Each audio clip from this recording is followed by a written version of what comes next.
Hello and welcome friends. आज की ये वीडियो माइक्रोसॉफ्ट एक्सेस को लेकर के है और एक्सेस के अंदर भी आप कॉन्कैटिनेशन करा सकते हैं।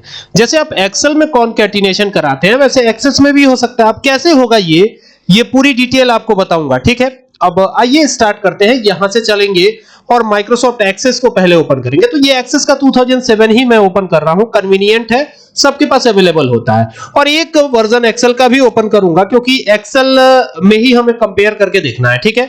सवाल यही है कि एक्सेल में तो हो जाता है, तो एक्सेल में कैसे होता है पहले वो देख लेते हैं। जैसे सपोज कीजिए कि आपके पास दो सेल है, ठीक है, और दोनों सेल में जैसे मान लीजिए मैं अपना ही नाम लिख लेता हूं। ये लिखा हमने सूरज और यहां पे लिखा तिवारी, तो ये दो नेम मैंने लिखे हैं, ठीक है। अब इन दोनों को कॉन्कैटिनेट कराना है तो कई तरीके हो सकते हैं। एक तो कॉन्कैटिनेट का फंक्शन होता है, तो ये कॉन्कैटिनेट आ जाएगा। और कॉन्कैटिनेट में पहला टेक्स्ट सेलेक्ट कीजिए, कॉमा लगाइए, दूसरा टेक्स्ट सेलेक्ट कीजिए और यहां पर आप कर दीजिए एंटर। जैसे एंटर करेंगे तो दोनों एक साथ आ जाएगा। लेकिन एक्सेस के अंदर ऐसा नहीं है। एक्सेस के अंदर क्या है, अगर मैं यहां से ब्लैंक डेटाबेस लेता हूं और ब्लैंक डेटाबेस लेकर के यहां पे डेटाबेस का नेम आ जाएगा, तो नेम हम यही रहने देते हैं, डेटाबेस 362। क्रिएट पे क्लिक करते हैं और यहां से व्यू पे जाते हैं और व्यू पे जाने के बाद टेबल 1 ही नाम रहने देते हैं। और यहां पर ये प्राइमरी की का फील्ड है, इसको हटा देते हैं। कैसे हटाएंगे, राइट क्लिक करेंगे, प्राइमरी की को हटा देंगे। यहां पे लिखेंगे first name, FIRST, first name. तो ये लिख दिया फर्स्ट नेम और यहां लिख देंगे लास्ट नेम। और डेटा टाइप क्या रखना है, डेटा टाइप आपको यहां से टेक्स्ट रखना है और यहां पे लिख देंगे last name, LAST, last name, NAME, name हो गया। और यहां पर टेक्स्ट डेटा टाइप आ जाएगा और व्यू पे क्लिक करके और यहां से जो है यस करेंगे। अब सपोज कीजिए फर्स्ट नेम यहां लिखता हूं, जैसे मान लीजिए मैंने लिखा राजेश, RAJESH, और यहां पे लिख देते हैं मिश्रा, MISHRA।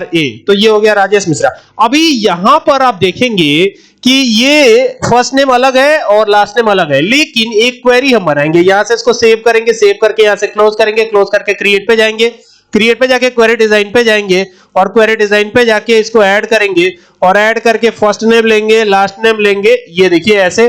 और यहां पर हम लिखेंगे फुल नेम, एक फील्ड और हम यहां पे क्रिएट करेंगे फुल नेम और यहां पे कॉलन लगा देंगे। मैं इसे थोड़ा सा जूम व्यू पे लेता हूं ताकि आपको समझने में आसानी हो। तो ये हमने कॉलन लगा दिया है और थोड़ा सा जूम कर लेते हैं इसको। ये हो गया इस तरीके से और यहां से ओके कर दीजिए। अभी यहां पे फुल नेम लेके आना है, तो आप क्या करिए, यहां पे लिखिए फर्स्ट नेम, FIRST, फर्स्ट, और यहां पे नेम ऐसे, और ब्रैकेट को क्लोज करिए और यहां पे एंड लगाइएगा, एंड, ठीक है। एंड से ही ये ऐड होगा, जुड़ेगा, ठीक है। और यहां पे क्या करेंगे, last name, LAST, last, NAME, name. तो ये हो गया फर्स्ट नेम और लास्ट नेम।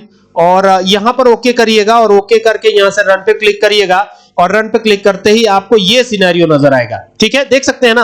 अब यहां पे जो भी आप लिखेंगे ना तो वो जो है कॉन्कैटिनेट होता हुआ नजर आएगा एक्सेस में भी, ठीक है। अब यहां रितेश लिखा, अब यहां पे सिंह लिखते हैं, तो ये देखिए ये दोनों ऑटोमेटिक कॉन्कैटिनेट हो जाएगा। और यहां पर भी वही है, सिचुएशन वही है। यहां पर देखिए, यहां पे राजू यहां पे लिखा हमने और यहां पे लिखते हैं पाल, PAL। तो देखिए यहां पर आप देखेंगे कि ये दोनों एक में आ गया, देख रहे हैं, इसी को कॉन्कैटिनेशन कहते हैं। और एक्सेल और एक्सेस में दोनों में अलग अलग है, ठीक है, तरीका। उम्मीद करता हूं बात समझ में आई होगी। वीडियो पसंद आए तो शेयर करें। Thank you for watching this video.